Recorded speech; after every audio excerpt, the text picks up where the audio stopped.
Mais uma vez junto com vocês para continuarmos falando de geometria plana. E nesta aula falaremos sobre perpendicularismo no espaço. Perpendicularismo no espaço. E basicamente o seguinte, vamos aqui. Pá. Então é o seguinte, nós temos aqui um plano alfa e outro plano que eu vou chamar de beta.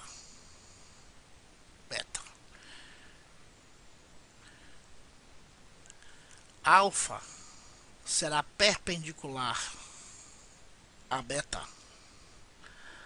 somente se existir uma reta R que esteja contido em beta e que seja perpendicular a alfa.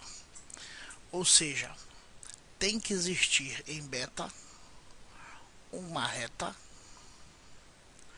e esta reta em beta eu chamei aqui de R, e esta reta R é perpendicular a alfa.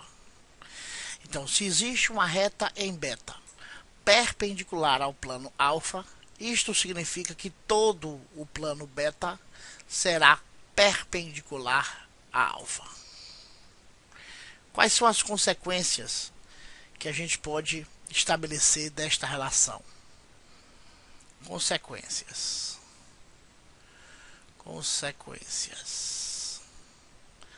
A primeira delas, se eu tenho um plano alfa e eu tenho uma reta que é perpendicular a este plano R, então se eu tenho uma reta R que é perpendicular ao plano alfa, então todos os planos que contiverem R serão perpendiculares a alfa. Todos os planos que eu desenhar aqui, que R estiver contido nesse plano, esses planos desenhados onde R está contido, esses outros planos serão perpendiculares ao plano alfa. Como segunda consequência, se eu tenho dois planos que estão oblíquos um ao outro, então eu tenho aqui um plano alfa e eu tenho aqui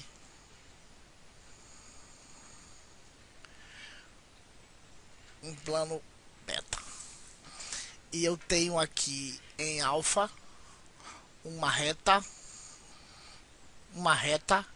que está contido em alfa, por exemplo. Essa é uma reta R. Então, se alfa é oblíquo a beta e eu tenho que R está contido em alfa, então eu posso afirmar que R será oblíquo a beta. Acho que está claro. Se eu tenho aqui dois pedaços de papel, e esses dois pedaços de papel estão inclinados um com o outro, tocando aqui só pela ponta, fica claro que alfa e beta não são perpendiculares. Se eu tenho R que está contido em alfa, logo esse R também não vai ser perpendicular a beta. R vai ser oblíquo a beta. Agora, pode acontecer ainda, deixa eu mudar aqui de página, uma situação interessante. Eu tenho aqui dois planos, plano alfa e plano beta, como se fosse um livro aberto. Então é óbvio que alfa e beta não são perpendiculares. Alfa e beta são oblíquos. Logo, qualquer reta que eu desenhe em alfa será oblíqua a beta. Qualquer reta que eu desenhe em beta será oblíqua a alfa. Agora, é possível sim desenhar uma reta que está contido em uma dessas duas planos que seja perpendicular a alguma outra reta. Por exemplo, eu tenho aqui uma reta S que pertence tanto a alfa quanto a beta, né? S pertence a alfa e S pertence a beta. E eu tenho uma reta R que vem naquela direção lá de cima, sendo perpendicular a S. Então, R é perpendicular a S. Agora, R ser perpendicular a S não significa que R seja perpendicular a beta ou a alfa, pois isso não ocorre. R só é perpendicular a esta única reta S que pertence aos dois planos. Nesse caso, R continua sendo oblíquo com relação a alfa e R continua sendo oblíquo com relação a beta, ainda que exista uma reta nos dois planos que R seja perpendicular. Podemos ainda enumerar algumas propriedades com relação ao perpendicularismo no plano. A primeira propriedade diz que se uma reta R e um plano alfa são ambos perpendiculares a um plano beta, então vamos lá. Vamos desenhar aqui um plano beta. E eu tenho um plano alfa que é perpendicular a beta. Então, eu tenho aqui um plano alfa que é perpendicular a beta. Então eu tenho um plano alfa que faz com o plano beta um ângulo de 90 graus. Então eu tenho alfa perpendicular a beta.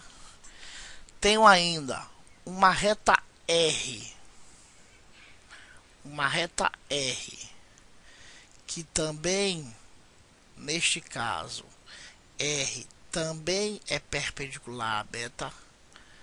Então eu posso dizer, sem sombra de dúvida, sem medo de errar, que R é paralelo a alfa.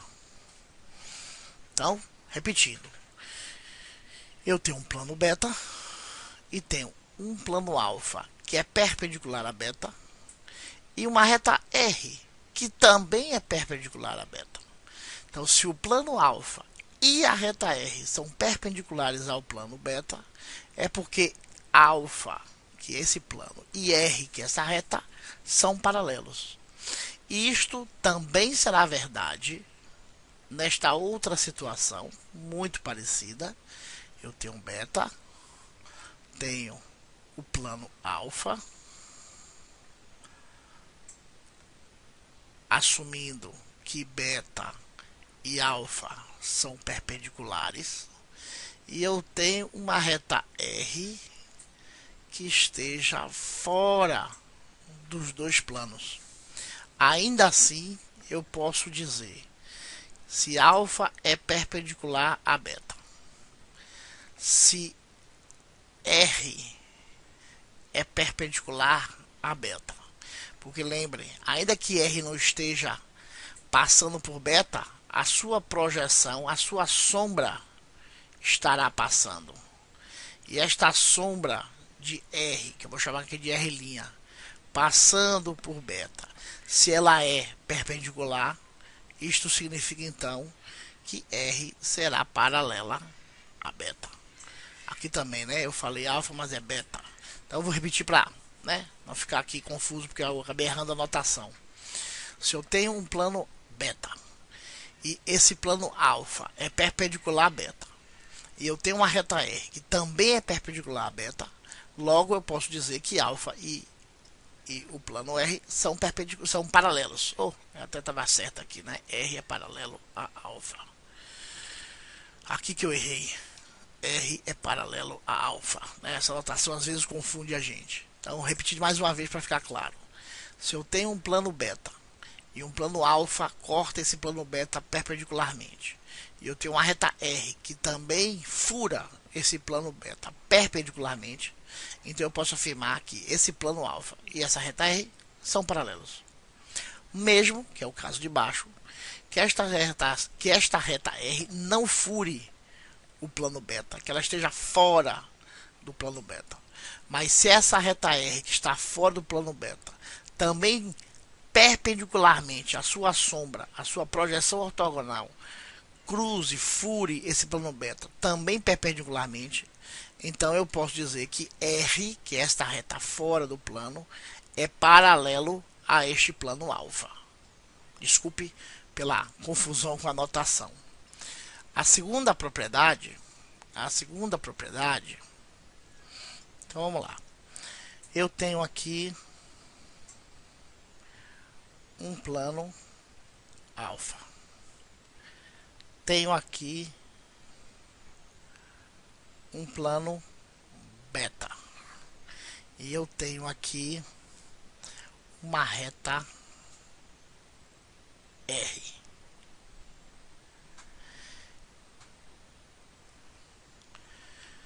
Se eu tenho um terceiro plano que cruza esses outros dois planos, e este terceiro plano, que eu vou chamar de gama, é perpendicular a alfa e também perpendicular a beta, então eu posso garantir sem sombra de dúvida que este novo plano gama é perpendicular à reta R. Vamos lá. Eu tenho um plano beta e um plano alfa. E na interseção de alfa e beta, eu tenho essa reta R. Então eu tenho como se tivesse aqui um pedaço de papel em pé e um pedaço de papel deitado, eles juntos aqui na ponta. Eu venho com um terceiro plano, um terceiro pedaço de papel, e furo os dois primeiros. E estou dizendo a você que este plano alfa está cortando tanto o plano alfa no ângulo de 90 graus, assim como o beta no ângulo de 90 graus. Então, se gama é perpendicular a alfa e se gama é perpendicular a beta, significa que esta reta, que é a interseção de alfa e beta, também será perpendicular a gama. Com isso, a gente pode fazer um resumo, que é o seguinte, com relação a dois planos no espaço. Dois planos no espaço, eles podem ser paralelos ou secantes. Dois planos no espaço podem ser paralelos distintos ou paralelos iguais. E dois planos no espaço podem ser secantes. Eles podem ser secantes perpendiculares ou podem ser secantes oblíquos. É isso.